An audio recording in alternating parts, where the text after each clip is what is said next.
let's move to the next topic. Jeff, the Falcons top 5 at pick 15. We talked about it during the pod last week. You mentioned it over Twitter.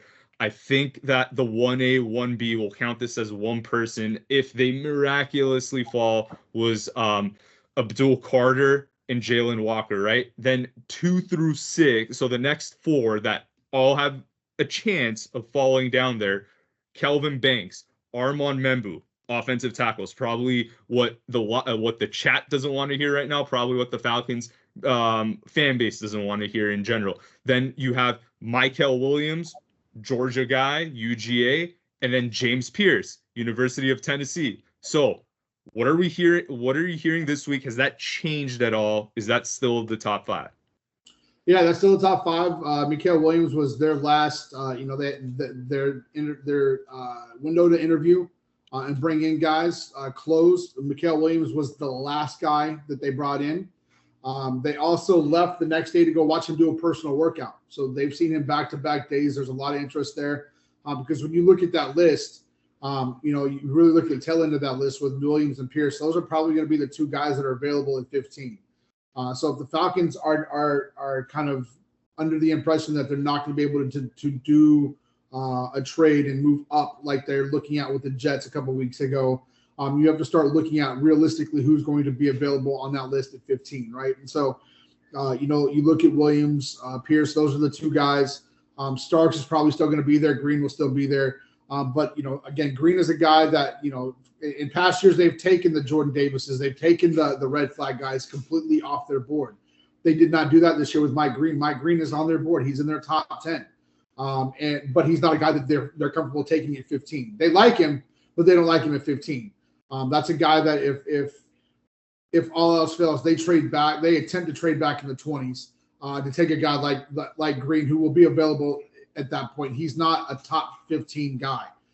As good as people think he is, and as good as he was at Marshall, and he did everything you're supposed to do, right? When you're an elite guy and you're playing against lesser competition, you're supposed to dominate, and that's exactly what he did at Marshall, right? Like he had a defensive year like Randy Moss did an offense 30 years ago at Marshall, right? Like he absolutely dominated everybody and everything they put in front of him. So, but again, the Williams and Pearce, those are guys that are I think personally are viable at 15.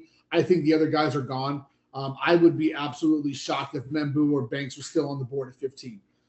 That means a GM or 2 are getting fired in picks 1 through 14, right? Because they're not doing their job.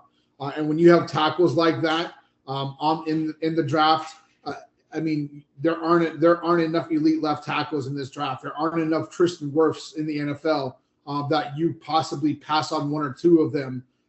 And so, if one of those 2 guys falls at 15, the Falcons would, I'm sorry, and this is going to piss people off, the Falcons would be absolutely stupid to not take a guy like Banks or like Membou at 15 to protect, in this case, the right side of Michael Penix, right? And that's a plug and play. They don't have to learn how to be a left tackle, plug and play. The mannerisms, the characteristics stay the same. They're good to go.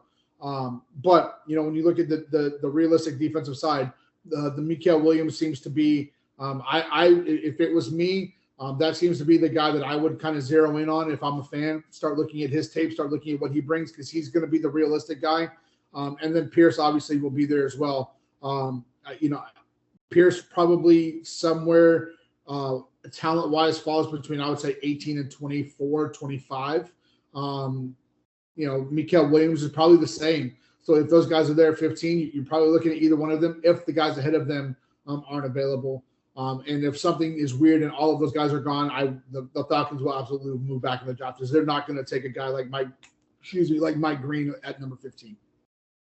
And even though they might like Green and have him in his top 10, is the reason why they wouldn't just take him at 15 because they feel like they could get him if they traded down 5 picks. Is that the logic there? Yes. Okay. They don't view him.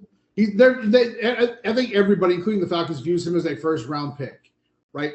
Even though the NFL doesn't have a lottery system, the top 12, 13 picks in the NFL draft are lottery picks, right? Like those are guys, you take guys in the top 13 that you view as potential Hall of Famers.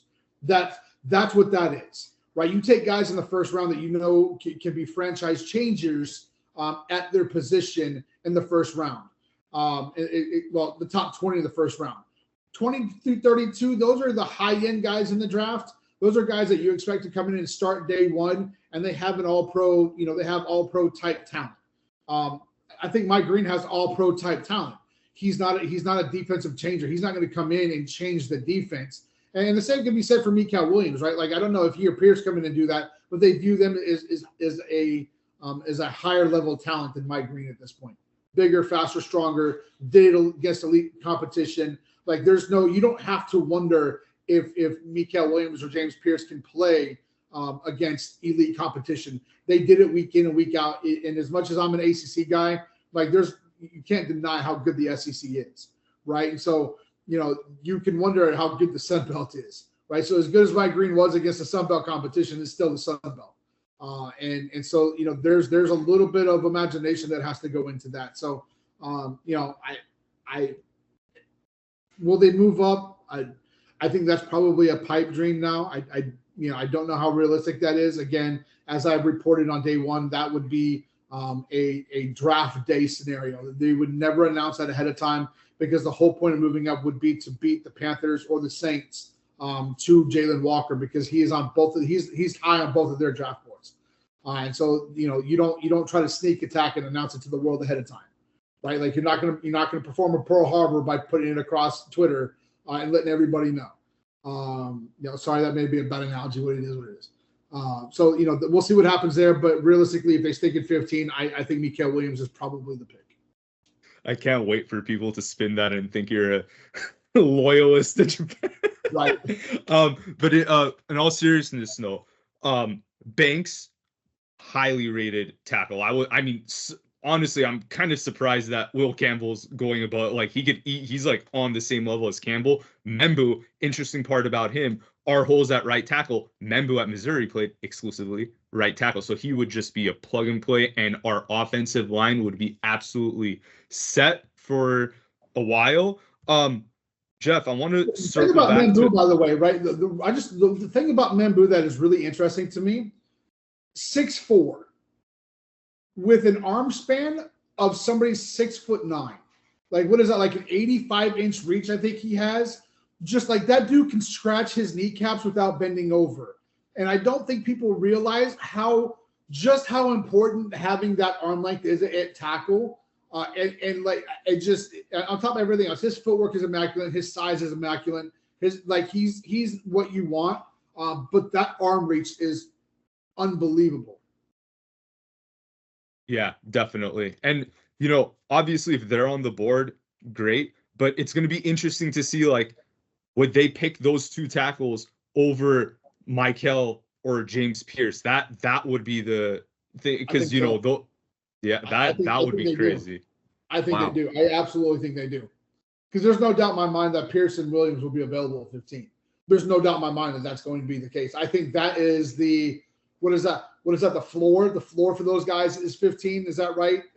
I don't know. I always get the floor in the second. Well, it's funny that you say that, Jeff. Like, in the mainstream, and I'm not just saying that because I'm a Tennessee guy, James Pearce is like getting mocked to like the bottom of the first round. And admittedly, I even did that in my mock. But like, speaking to like people that actually scout for a living and just seeing like more people that have like sharper mock drafts, they have James Pearce going as high as 11. And pre-draft, pre-college football season, he was commonly regarded as the best defender available in the draft. So I think he could be one that kind of surprises people, that a lot of people have him going in the 20s and like even into the second round. I think he's a guy that could easily sneak into the top 15, whether it's us or somebody above us. I want to go back to, before we move off this topic, another Bulldog that we reportedly had interest in early in the process, but I kind of want to get a heat check on that now. Malachi Starks, I think in the beginning you were saying that the scouts thought like this guy could be like Troy Polamalu or Ed Reed, like he's on this level. Have we cooled off of that? Because we're even seeing him in mock drafts like getting out of the first round. Yeah, I don't know what happened. The Falcons are still high on him. He's still their top, he's still at number 6 or 7 on their draft board. So he's still high for them. But through this process, and let's remember, I reported on that, what was it, late February, long before the combine, unlike what other people on Twitter want you to believe. That was a guy that I told you, all of you about. I think it was late February, early March, long before the combine ever happened, right? Long before anybody had ever associated Mykel Starks with the Falcons. I had that for you guys. But as I said then, and as you guys well know, this is a very fluid business. And it's all about doing research and looking at guys and obtaining more information. And the Falcons, like every NFL team, do a lot of that over the course of March and April, right? And they still really, really like him. But they understand that they can fill the hole elsewhere. And it's hard to do the same thing with an edge rusher. And they understand probably much. And look, they had these grand ideas. Daniel Hunter last year, they thought Micah Parsons was going to be, they really thought they were going to be able to bring in one of these big name guys, right? And obviously things like that, you've heard the rumors. It wasn't just me starting, putting shit out there. And like you guys have seen their names attached to all of these guys, and none of that has worked out. Were any of them realistic attempts? I don't know. But I think the Falcons really thought they could lock down one of those big name edge rushers, and if they had done that, Mykel Starks would absolutely be the pick at 15, even now. Unfortunately, none of that has happened. Right? They have not been able to bring in that elite pass rush that they need. So now you've got to since you couldn't do that in free agency, now you've got to start looking in the draft, and they understand now that need at edge is much greater than what could be an elite safety guy that goes in your Hall of Fame, right? Like, I think that's what Starks is. I think he's a guy that ends up being a franchise Hall of Fame player, not an NFL Hall of Fame player, a franchise. Let's make sure that we're very, very clear on that, since a lot of people like to misunderstand what I say. Mykel Starks has the ability to be a franchise Hall of Fame player, not an NFL Hall of Fame player. Probably both, though, right? And the Falcons really do believe he's that talented. But because free agency and trade market did not go the way they thought it would, or the way they were anticipating it to, they've had to redo their draft board and how they see this draft. So with that being said, yes, they still love Mykel Starks. Yes, they would love to be able to draft him. Could they potentially move back into the end of the first round to grab him? Don't know. But right now they've had to readjust how they do this. And right now, pass rush is kind of one. Right tackle to protect Michael Penix is two, followed by a need for a safety. And by the way, if you bring in Jalen Ramsey, you can kiss that goodbye too.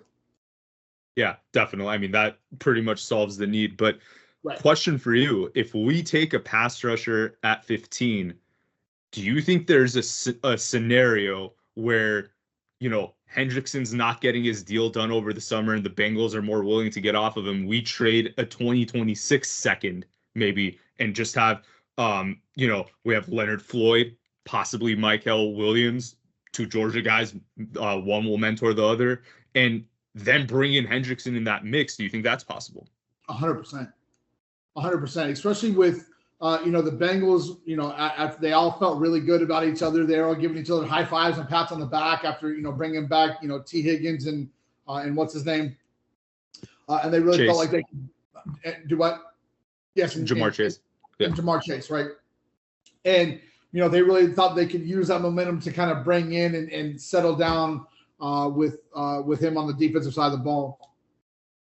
And there's been nothing.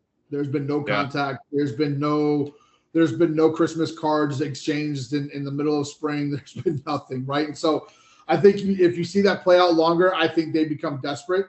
And then, I do see a scenario where you could bring in him at post June 1, before July, mid-July, before they start reporting to camp. Hell, it may even be one of those where it goes into camp where he holds out, and now they really want to get rid of him so they don't have that. They don't have that going around campus. They really think they've got. And by the way, the Bengals have a Super Bowl winning offense, right? Like, that offense last year was absolutely incredible. It's really stupid for them to ignore the defensive side of the ball, because if they could stop a ham sandwich last year, they absolutely get to the AFC and get to the title game. In just my opinion, but they couldn't stop anybody, right? Like, they were worse on the defensive side of the football than the Falcons were, and that says something. But Yeah, I absolutely see a scenario where you could see a late summer trade or a late summer acquisition and bring him in for the Falcons, kind of swooping out of nowhere. And it would be one of those quiet periods where you're not expecting anything because everybody's kind of, you're at that lull. Everybody's kind of at their max roster for camp, and they're getting ready and they're cutting the grass and they're getting everything, ready, sprucing everything up, and then they hit you with that. And so absolutely, I see this scenario as a possibility. Yeah, it's crazy. I mean, the Bengals could have locked up Hendrickson years ago and just like had him at a reasonable contract in the twilight of his career. Now he's 31 years old and he's looking to make market value, which, I mean, look, someone's going to have to pay him that money, whether it be us or them, but it's just what you could have had compared to where you're at now. That's wild to me.